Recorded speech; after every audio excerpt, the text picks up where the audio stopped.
हरियाणा से भी, जहां पर बीजेपी को 48 सीटों पर बड़ी बढ़त मिली है, 36 सीटों पर कांग्रेस को बढ़त मिली है। और इसके साथ साथ बीजेपी 48 सीटों पर, जिस तरह से आप देखिए हरियाणा के अंदर भी आगे चल रही थी और जाहिर तौर पर तीसरी बार वहां पर बीजेपी की सरकार बनने जा रही है। इससे पहले एग्जिट पोल में हर एक जगह पर यह दिखाया गया कि कांग्रेस पार्टी बढ़त में रहेगी, लेकिन फिलहाल एग्जिट पोल का पूरी तरह से उलट ही हुआ है। हरियाणा के अंदर जो रुझान है, देखिए कांग्रेस पार्टी को यहां पर 36, बीजेपी को 48 और आईएनएलडी को यहां पर 2, जेजेपी को 0, अदर्स के खाते में 4, आम आदमी पार्टी के खाते में यहां पर 0 है।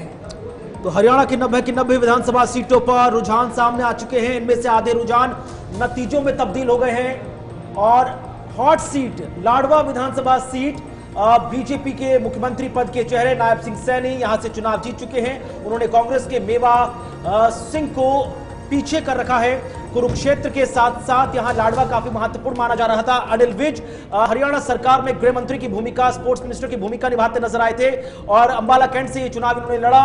और साथ ही साथ अब अगली सीट जुलाना, जहां से कांग्रेस की कद्दावर नेता के तौर पर, नए चेहरे के तौर पर बबीता फोगाट को मैदान में उतारा, ये आगे चल रही हैं और यहां से इन्होंने बीजेपी के युवा चेहरे योगेश बैरागी को पीछे किया है, हरा दिया है। अब विनेश फोगाट का जो सीट है जुलाना, जहां पर वो उन्होंने जीत दर्ज कर ली है, बेहद खास, क्योंकि हरियाणा की 90 में से 47-48 सीटों पर भारतीय जनता पार्टी आगे चल रही है।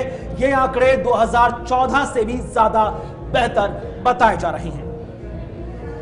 तो लगातार एक के बाद एक तमाम जो 90 की 90 जम्मू कश्मीर और हरियाणा विधानसभा चुनाव के नतीजे हैं वो हम आपके सामने दिखा रहे हैं। गुड़गांव विधानसभा सीट की आप तस्वीर देखिए, जहां पर बीजेपी के मुकेश शर्मा चुनाव में आगे चल रहे हैं, जबकि कांग्रेस के मोहित ग्रोवर पीछे चल रहे हैं। ऐलानाबाद, जहां पर इनेलो के अध्यक्ष अभय सिंह चौटाला पीछे हुए हैं, जबकि कांग्रेस के भरत सिंह बेनीवाल यहां पर आगे निकलते हुए नजर आए हैं। काफी महत्वपूर्ण सीट यहां पर इनेलो के लिए मानी जा रही थी। अब अगला देखिए हिसार से विधानसभा सीट पर, जहां पर बीजेपी से टिकट ना मिलने के बाद सावित्री जिंदल अकेले निर्दलीय मैदान में उतरी और उन्होंने बीजेपी के खिलाफ चुनाव लड़के बीजेपी के कैंडिडेट कमल गुप्ता को चुनाव में पीछे कर दिया। यानी कुल मिलाकर डायरेक्टली इनडायरेक्टली यह सीट बीजेपी के ही खाते में मानी जाएगी, क्योंकि सावित्री जिंदल की मां नवीन जिंदल भारतीय जनता पार्टी के टिकट पर कुरुक्षेत्र से ही सांसद मौजूदा वक्त में हैं। कुल मिलाकर हरियाणा के 90 विधानसभा सीटों पर नतीजे के करके सामने आ रहे हैं।